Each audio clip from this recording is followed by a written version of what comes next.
You ever get home from work and it feels like you can finally take off a mask? Well, you're not alone.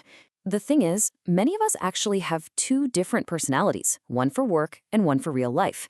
So today, we're going to dig into what the gap between those two yous reveals about our stress, our health, and, our overall happiness. So let me ask you straight up, are you wearing a mask at work? It sounds simple, right? But the answer is surprisingly deep. Most of us wear some kind of professional mask to get through the day. We act like the version of ourselves we think we need to be to succeed. But what's the real cost of putting on that performance? 8 hours a day, 5 days a week. To get to the bottom of this, let's look at two real people. We'll call them Matthew and Rachel. Now, a behavioral assessment shows Matthew's tension level is at a pretty high 28%. But Rachel's? It's less than half that, at just 13%. So, what on earth accounts for that huge difference?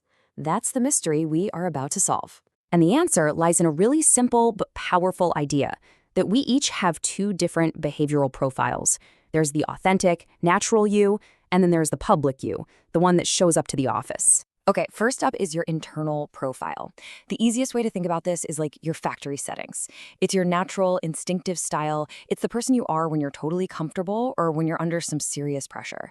This has been the core of who you are since you were a kid. And on the other side, you've got the external profile. This is that work mask we were just talking about. It's the behavior you adopt in public, the one you've modified to fit what you think your job demands.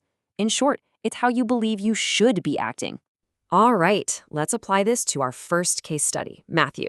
Remember, his high tension score tells us he's under a significant amount of pressure at work. Let's see why.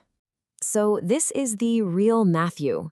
His internal profile is naturally high in direct and inspiring behaviors. That means this guy is naturally assertive, persuasive, and really outgoing. This is his default mode. But look what happens when he clocks in for work. His inspiring trait, that natural enthusiasm, it just plummets from 63% all the way down to 35%. And at the same time, his supportive score shoots up. He's actively dialing down his natural energy and forcing himself to be more patient and accommodating than he really is. And that massive change we just saw with Matthew, it actually has a name. It's called a behavior shift. It's basically a way to measure the gap between your real self and your work self, a measure of the energy you spend keeping that public mask on. The bigger the shift, the bigger the effort. For Matthew, that biggest shift is in his inspiring nature, a huge 28% drop. I mean, just think about that for a second. He is actively suppressing a core part of his personality every single day just to get through his job. And here it is. This is the key that unlocks the whole mystery. A person's tension score is simply their largest behavior shift. That 28% drop in his natural behavior is his 28% tension level. It's a direct, one-to-one link. We've just found the source of all his stress. Okay, so that's Matthew. Now let's switch gears and see how Rachel's profile compares. Her much lower tension score suggests she's adapting to her job with a lot more ease. Now, looking at Rachel's shifts, we see she's also adapting. She's becoming more conscientious and supportive at work. But notice the numbers.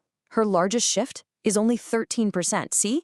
She's making adjustments, sure, but they are nowhere near as dramatic as Matthew's. And no surprise here, just like with Matthew, her tension score perfectly mirrors her biggest behavioral shift. A 13% shift creates a 13% tension level. The pattern is crystal clear. The more you have to pretend, the more stress you create. But this tension score doesn't tell the whole story on its own. There's one more piece. And that final piece is something called adaptability. Think of this as your personal stress budget. It's your natural, built-in ability to change your behavior without it causing you a problem. And here's the thing, everyone's budget is different. Some people can just flex more easily than others. So here's the golden rule for well-being at work. Your tension level should always be well below your adaptability score. Now, if you look, both Matthew and Rachel are technically in the safe zone. But look closer. Matthew's 28% tension is eating up a huge chunk of his 49% adaptability budget. He is operating way closer to his breaking point than Rachel is. So why does any of this matter? I mean, really? Because pushing your tension level too high for too long, well, it comes with a very real price. And we're not just talking about feeling a little stressed here. Sustained high behavior shifts put enormous pressure on your whole system. Research shows it can weaken your immune function, lead to serious health problems, cause friction in your relationships, and absolutely tank your productivity. It is so much more than just feeling tired. I absolutely love the term the source material uses for this. It warns you not to become a squig, a square peg trying to force yourself into a round hole. It's just a perfect, unforgettable warning against trying to be someone you're not for 40 hours a week. And get this, the physical cost can be surprisingly specific. The research actually connects different personality types to different health risks. So, for example, high direct types like Matthew might be at a higher risk for high blood pressure or burnout. Meanwhile, high supportive types, who tend to bottle things up, could face issues like ulcers or insomnia. The link is undeniable. Okay, so after hearing all of that, what are we supposed to do about it? Well, the answer isn't about trying to change who you are. Not at all. It's about leveraging your authentic advantage. So what's the ultimate takeaway? It's that tools like this aren't about getting a good or bad score, because there's no such thing as a bad profile. The entire goal is self-awareness.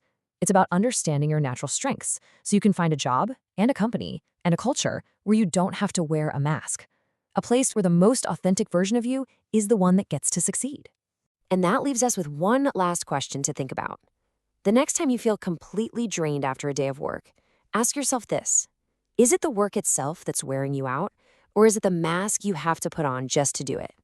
The answer just might change everything.